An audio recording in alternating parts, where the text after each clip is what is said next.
recently I've been watching through all the A24 horror movies. In this video, I have the 28th A24 horror movie, and it's called Maxxxine. And it's the third and final installment to the X trilogy by T. West. And Maxxxine follows Maxine Minks, an adult film star in mid-1980s Los Angeles, determined to break into mainstream cinema. And after surviving a brutal massacre called the Texas Porn Star Massacre, and yes, that's what it's called, 6 years earlier, he landed a pivotal audition that could cement her Hollywood career. As she navigates casting calls, producers, and tabloid rumors, a private detective digs into her past, threatening to expose old wounds. Meanwhile, a mass killer targets aspiring starlets, weaving a trail of blood that forces Maxine to confront both external danger and her own history and trauma. Maxine portrays Hollywood as an exploitative machine where ambition often demands moral compromise, and Maxine's transition from adult films to studio sets illustrates how stardom can help create personal identity and lead to self-betrayal as others attempt to leverage her backstory against her. Through its smooth depiction of movie studios, productions, and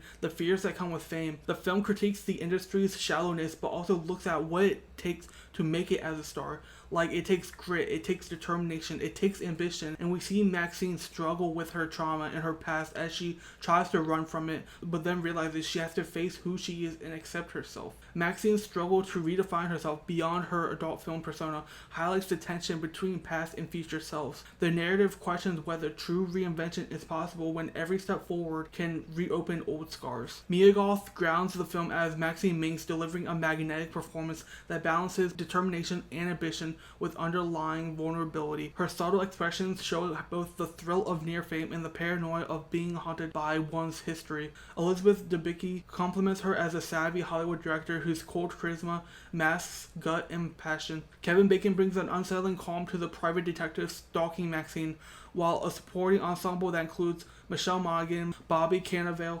Halsey, Lily Collins, Giancarlo Esposito, and Sophie Thatcher adds depth to the film's toxic glamour spectrum. T. West, who wrote, directed, produced, and edited Maxine, mixes 1980s slasher homage with biting industry satire. His deliberate pacing builds suspense, allowing dread to simmer between neon-lit auditions and backlit corridors, as a lot of this movie is filmed between the Warner Brothers and Universal backlots, which I know because I got to go on the tours, both the Universal and Warner Brothers, where I went to LA like last year. And that's just something that you don't ever forget. So it's like, it was cool seeing Mia Goth and Kevin Bacon just run through the backlots of like Universal places where I literally was, like this, like the House from Psycho, for example. And using those backlots really helps give the movie that Hollywood atmosphere. T. West's direction leads into long takes that frame at Maxine in both expansive studio environments and claustrophobic spaces, reflecting Maxine's shift between empowerment and entrapment. And the result is a stylish yet unsettling journey that